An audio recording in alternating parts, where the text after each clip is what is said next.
The topic of this video is one that raises a lot of questions and concerns: inter-country adoption and whether we should stop it or not.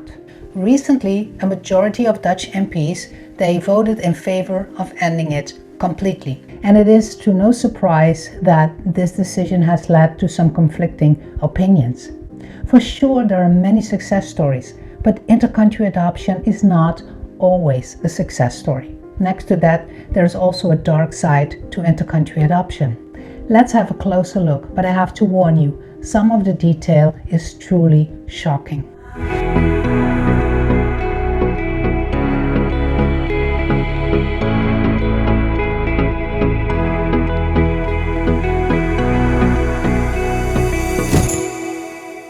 For those who don't know what inter-country adoption is, it is when you adopt a child from one country and bring that child to your country of residence to live with you permanently. Without a doubt, inter-country adoption started with good intentions, giving children from a poor country a better life with a family from a wealthier country. These children were often living in orphanages, children of whom we assumed or were told that they had no one to take care of them. And we know now that that is not always true.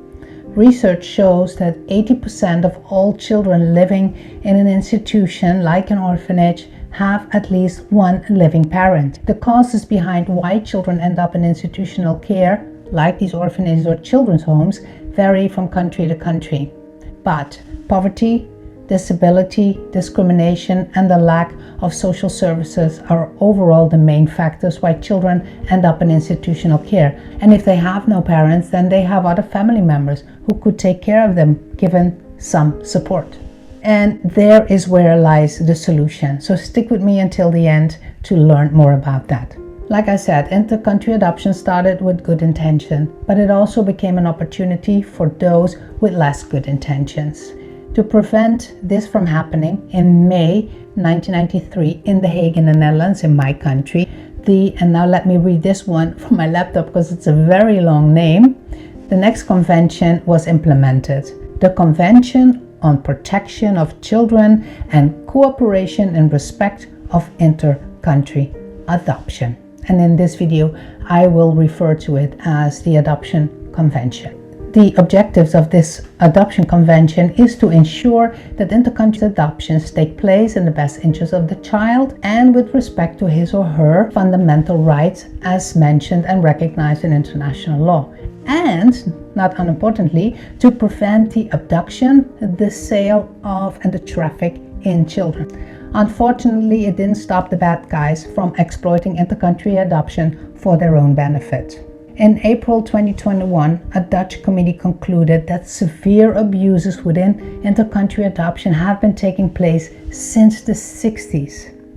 Abuses such as, and I have to warn you, this is going to be shocking, abuses like child trafficking and child theft, fraud and corruption, forgery and theft of documents, taking advantage of poverty, and forcing parents to give up their child under pressure or false pretenses.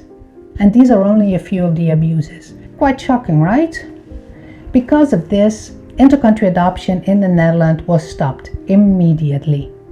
But not long after that, the Dutch minister made it possible again to adopt children from another country to the Netherlands. But now the majority of Dutch MPs want to stop it completely. The MPs believe that inter-country adoption is not in the best interest of the child and it's not a sustainable solution.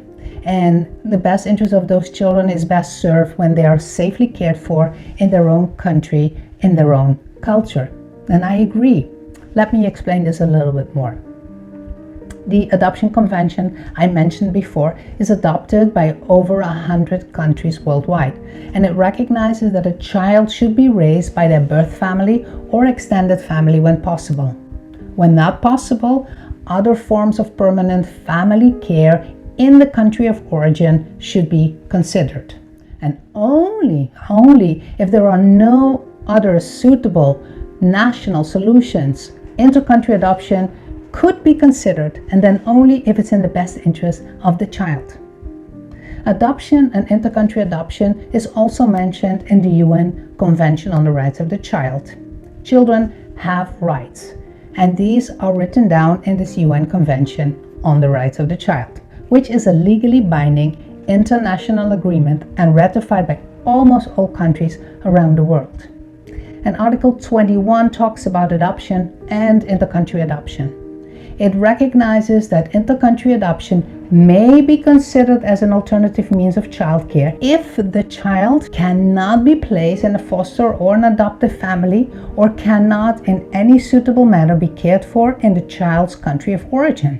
Now you have to wonder, is it really possible that in those countries who give up their children for intercountry adoption, there is no one who could take care of these children? That these children need a foreigner to come and to adopt them and take them away, far away from everything and everyone they know? So here comes the solution. We need to strengthen suitable care options in the child's country of origin. And the first care option is, of course, family. So we have to put our resources, time and energy in strengthening families and communities. And with family, I mean the birth family, but also the extended family. And at the same time, we need to establish or strengthen other care solutions in the country, like foster care or adoption.